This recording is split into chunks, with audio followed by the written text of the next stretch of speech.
Coucou tout le monde, bienvenue dans ma chambre à Liverpool. Cette vidéo c'est pour du coup les petits L2B et je vais répondre à des questions sur Liverpool vu que je suis en échange là-bas. Est-ce que c'est facile de s'adapter à la vie à Liverpool? Moi j'ai rajouté du coup des questions sur l'accent, Scouse, la météo et est-ce que c'est simple de se faire des rencontres et tout. Est-ce que c'est facile de s'adapter?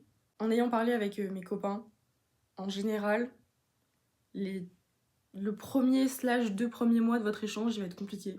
Parce que vous devez désapprendre tout ce que vous savez, tout réapprendre et vous adapter à une autre culture qui est tellement pas la vôtre. Je dirais que c'est pas si différent des autres pays, quand bien même, ça reste quand même un pays européen, donc il n'y a pas tant une grosse coupure. L'accent liverpoolien est affreux, mais on s'adapte plutôt vite. Pas grand monde là en vrai. Enfin, j'en ai pas rencontré tant que ça. Donc je m'en suis sortie pour l'instant.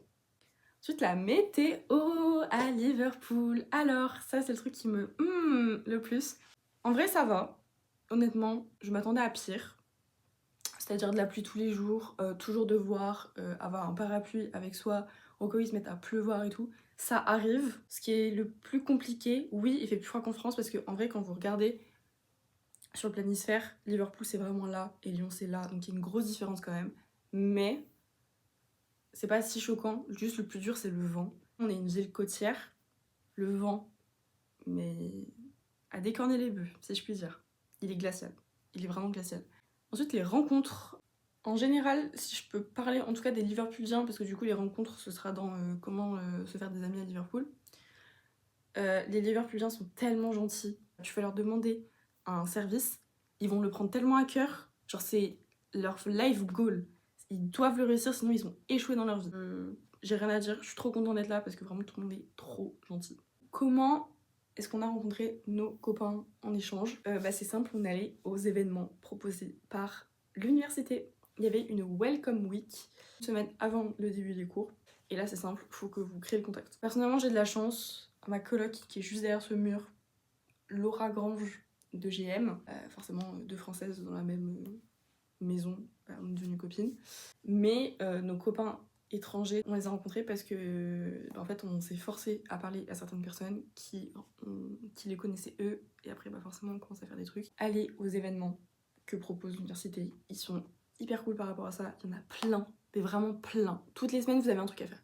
Si vous vous mettez dedans, toutes les semaines il y a un truc à faire. Vraiment, vous avez de quoi faire et vous allez forcément rencontrer des gens qui soient de Liverpool, qui soient anglais et viennent faire leurs études à Liverpool, ou des exchange students. Par contre, effectivement, la majorité, il reste qu'un seul semestre. Donc vos copains, vous leur dites bye bye en janvier et vous en refaites d'autres en février.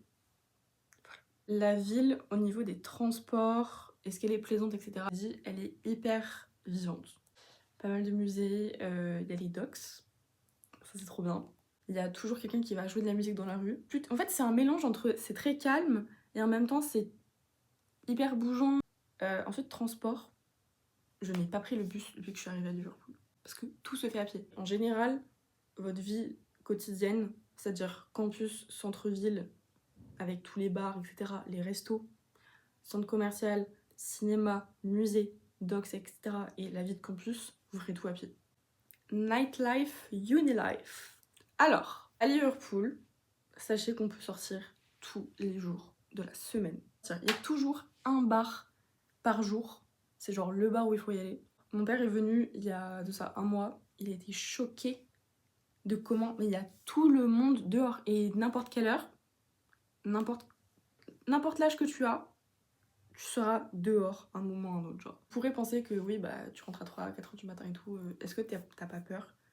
Je me sens 10 fois plus en sécurité à Liverpool qu'à Lyon. Je trouve qu'on n'a pas l'impression d'être en sécurité parce qu'on voit des policiers souvent dans la rue, il y a des caméras, etc. Genre, c'est pas du tout ça, c'est vraiment juste l'ambiance en général. Tu te sens plus en sécurité. Unilife. Alors, faut savoir qu'on a 4 cours par semestre. Et par semaine, on a 2 heures de lectures, donc les CM. Et toutes les 2 semaines, on a 1 heure. Mais en vrai, c'est 50 minutes, puisque vu qu'il faut 10 minutes pour aller d'un cours à l'autre, il nous laisse toujours 10 minutes en avance. Donc 50 minutes de séminaire toutes les 2 semaines. faut savoir que la manière d'enseigner anglaise est totalement différente de la manière d'enseigner française, en tout cas de comment je le ressens. En France, je le ressens comme faut apprendre par cœur. Et en Angleterre, c'est tu comprends. À l'uni, il y a tellement de choses, en vrai, je pense qu'on n'en profite pas assez, mais ils proposent toujours des sorties. Typiquement, là, j'ai des copains, on est dimanche, j'ai des copains qui vont à York. Il y a A Guild of Students, il y a plein d'événements, tout le temps des événements. Il y a plus de 60 societies, ça peut être du sport, ça peut être des societies d'engagement politique, et ça peut être des societies random, genre, enfin random non, mais genre Taylor Swift Society, ou ça peut être Chess Society. En termes de sport, on a pris le membership à la salle, enfin non, même pas à la salle, au complexe sportif de Liverpool. Ça revient à 30 € par mois, et vous avez accès à absolument tout le complexe sportif. Vous pouvez aller à la piscine, vous pouvez aller faire du badminton, du tennis table, vous pouvez aller à la salle, elle est vraiment bien leur salle. Vous pouvez aller faire de l'escalade, vous pouvez assister à des cours de danse, et il y a de tout, il y a absolument tout. Je peux me tromper sur les options qu'il y a, parce que je les ai pas toutes utilisées, et en vrai, pas toutes qui m'intéressent. Et c'est à, je dirais, 5 minutes à pied de là où j'habite. À quoi ressemble l'école? Alors, c'est vraiment un énorme campus. Quand je dis qu'il faut 15 minutes pour changer de cours et tout, je rigole pas, faut prévoir. Mais on s'y fait. Comment trouver un logement à Liverpool? Moi, je suis dans une accommodation de la fac. Faut savoir que je paye environ 1000 € par mois. En fait, je paye genre 890 pounds par mois. Et du coup, je ne suis pas dans un logement privé. C'est tout par la fac. La réception est ouverte 24h/24. Il peut m'arriver n'importe quoi à 2h du mat. Je vais à la réception, il y a quelqu'un. L'inconvénient que j'y vois, les étudiants de UOL, ils sont logés dans la fac que leur première année. Après, ils doivent trouver leur logement dans Liverpool. Bah en fait, je suis majoritairement avec des personnes qui ont 18 ans. Mais en général, dans la globalité, ça se passe très bien. J'ai rien à dire. Moi, j'ai ma chambre avec ma salle de bain. Mon lit, il est simple par contre. Mais vous pouvez avoir double, mais juste faut payer plus cher. Mon bureau. On n'est pas trop loin de la ville et en même temps pas trop loin du centre du campus, donc c'est trop bien.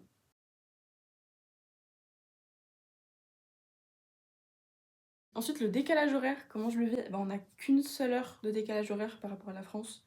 Du coup, je le vis super bien. Par contre, attendez-vous à ce que du coup, ce soit compliqué avec vos autres copains qui sont machin en Nouvelle-Zélande, truc je suis en Australie et machin au Canada. Attendez-vous à que ce soit compliqué avec eux. En tout cas, avec la famille, une heure de décalage horaire, c'est rien du tout. Et franchement, on voit même pas la différence. Par contre, une heure de décalage horaire, mais il fait nuit à 15h30. Genre mi-novembre, 15h30 il fait nuit. Est-ce que tu peux travailler?